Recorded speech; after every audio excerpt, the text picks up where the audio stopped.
What is up? It's Rochelle. I'm glad that you decided to tune into my video. I wanted to just make a video about my experience with getting my taxes filed for the 2023 filing year because I hope that it can help someone with their tax journey.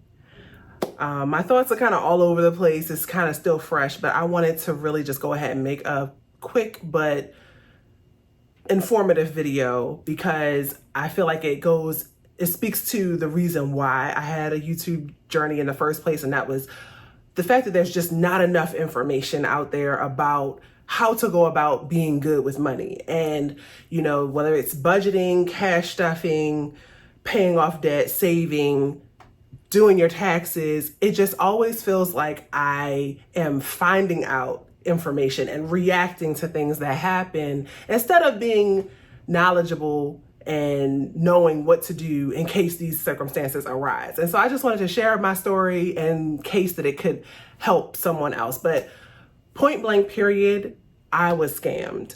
I was scammed, y'all. And I, had to deal with feelings of embarrassment, ego, whatever you want to call it. But the fact of the matter is I did not do my due diligence and I was scammed. So basically what happened is it was just like any other tax year. I've been using the same tax company for the last couple of years. And in previous years, I either got a return back, like a refund back, or I did not owe anything. But this time around, I owed almost $14,000. Yes, $14,000. Imagine my face. So, they're letting me know this information and I'm just trying to come to terms with it because I've been setting money to the side throughout the year for, in anticipation of having to pay taxes, but not $14,000. So I first made my biggest money mistake that I've made in a long time outside of debt. And that is I did not pay my taxes that was owed directly to the IRS and directly to the state of Hawaii. I was sold on this idea of paying through a third-party app. And paying through this third-party website meant that I was giving the money to a third party and my tax preparer would use that money and pay my taxes on my behalf.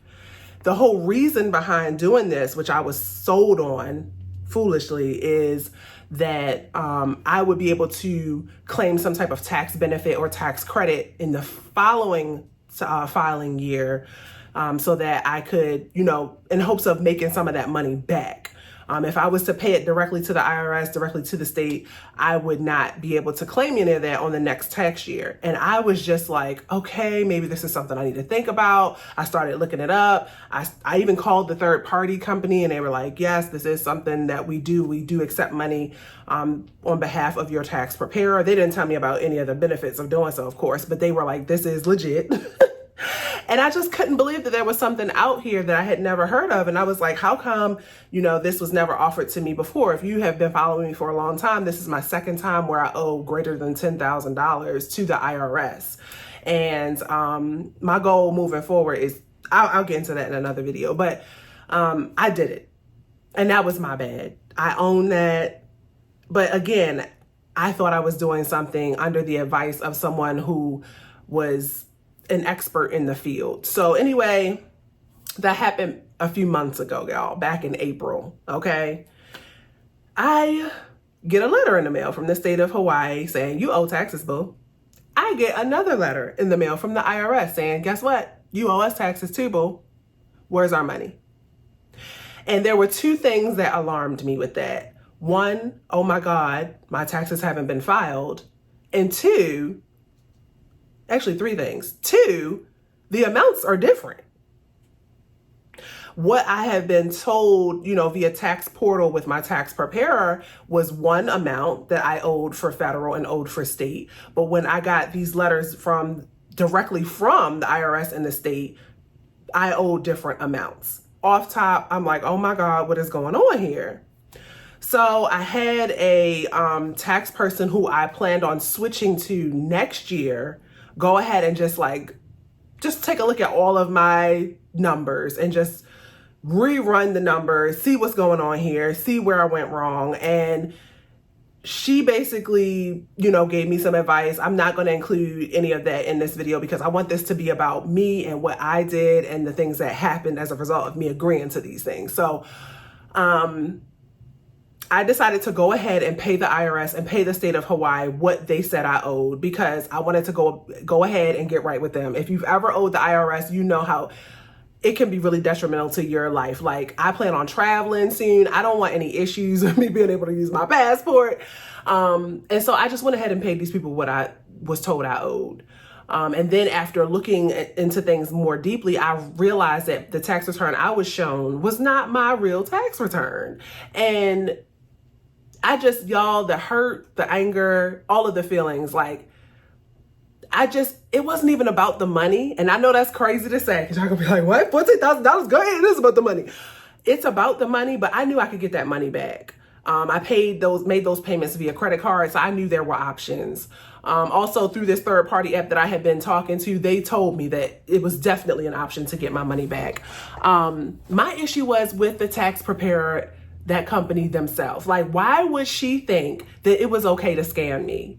And I know, I'm always playing this good girl, bad cop, good cop in my head. Did they knowingly defraud me?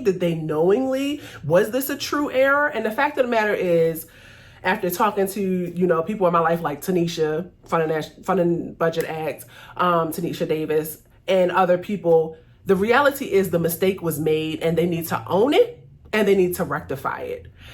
And it doesn't matter if they made the mistake. It's a huge mistake. It's a mistake that should never have happened. But honestly, the only reason I even knew something was wrong is because I received those letters in the mail. And so it was really unnerving and unsettling to me because I'm like, are you doing this on a grander scale? Are you doing this to fellow business people? Are you doing this to other clients? Are you doing this to other customers? And that's the reason for today's video. That's the reason why I decided to make this video. It has no fluff. I don't have my notes like I usually do. This is just straight off the dome. I'm still actively going through the process. I did, after a lot of work, get my refund, get my monies back to me, that $14,000. And it was honestly only after a lot of phone calls, emails, and text messages. And I just feel like there's so many layers to this. I just wanted to put this information out there in hopes that it could help someone just to be more alert and more in tune to what's going on at tax time and making sure that you're doing your job, your due diligence. These are, at the end of the day, your taxes. These are monies that you are responsible for. You are just paying someone else to take on the brunt of that. But at the end of the day, you still need to go back and you need to check their work, for lack of a better term, lack of a better word. Yeah, y'all, your girl got scammed. There may or may not be another video update about this. I would like to go into more depth about all the information that I'm learning from tax preparers that I've spoken to since all of this has, come about. And I've learned so much and I'm just like, man, this would be nice if I, would share this with the YouTube community, because I feel like, again, it's just not enough information out here to me that feels relatable, understandable, easy to digest. And if I can do my part and share my story, it will at least alert people to be cautious and be aware and not just pay somebody to do your taxes and never look back. I'm hurt, but I'm more so just disturbed, not even angry. You never know the levels that people will go to make a dollar. I mean, you're talking at least $7,000 that was going to be pocketed. I don't know how they planned on keeping that money because, like I said, it was through this website, through this third-party website. But I mean, maybe it was a mistake, maybe it was, but maybe it was, maybe it wasn't. But at the end of the day, it should not have happened. And I'm sure, like I said, that I will bring more content in the future about this, because honestly, I struggle with the mental, being too nice versus giving people, maybe she did make a mistake. And then versus being honest with myself and my mental health and knowing, no, something happened here and it wasn't right. And there were way too many red flags, and you don't need to second guess yourself. This is just extreme and it's fraudulent. And I'm always putting myself in other people's shoes because, and I take responsibility for that because I want to treat others the way I want to be treated. And I'm not about to air something out without the facts. And, you know, I think about like, okay, I have to think about, I don't have to, but this is where my headspace is. I'm thinking about the mental health of that company and that person. Like, you know, I don't want to, it's just y'all, it's so much. But at the end of the day, you need people around you who will ground you and say, girl, that was crazy. You need to say something. That is buck wild crazy, and that should have never happened. You should not be owing $14,000 to someone and then all of a sudden not be owing $14,000. Like, this is why we budget, because honestly, what I do every year is I circle back a few months after my taxes have been filed. I go on the IRS website, make sure that thing say zero. I go on the state website, make sure that thing say zero, because I don't like surprises. But this year has just been, you know, busy. I've had friends and family visiting. I've been sick. You can hear I'm still not 100% better. It's just, I've been busy with life. I've been enjoying life because in my head, the situation had been cared for. I paid good money for my taxes to be prepared the right way. And I felt confident that I had the right company, the right person to handle that for me. But the fact of the matter is I was wrong. I was wrong. And so lessons learned. Be careful. Check your work. Check your numbers. If I hadn't been the budgeting type of person that I already am on and off camera, like I really do this in real life. This is cute and all, but I really be in them bank accounts and I really look hard at what transactions are going across and expenses. I knew that there was no way that I owed $14,000. There's no way. And I think that's where I'm going to pause it for today. Trust your gut. That's what I would like to end with. Trust your gut. Let me know in the comments, has something like this ever happened to you? Have you ever had issues with your taxes being filed or not filed or whatever? Just in general, have you ever been scammed? Have you ever had any issues with money in regards to, you know, trusting others to help you with that experience? I think because I actually help people with their finances, it's, you know, I give budget advice, I share my journey. It feels very real to me, and it's something that I take very seriously. And I would never like play with somebody's money like this. Like, but everybody's not you. Everybody's not you. Trust your gut. Let me know in the comments. Talk to me in the comments. Let me know what you think. That's all. I will see y'all in the next video. Until then, you know what it is. Peace, love, and budgets.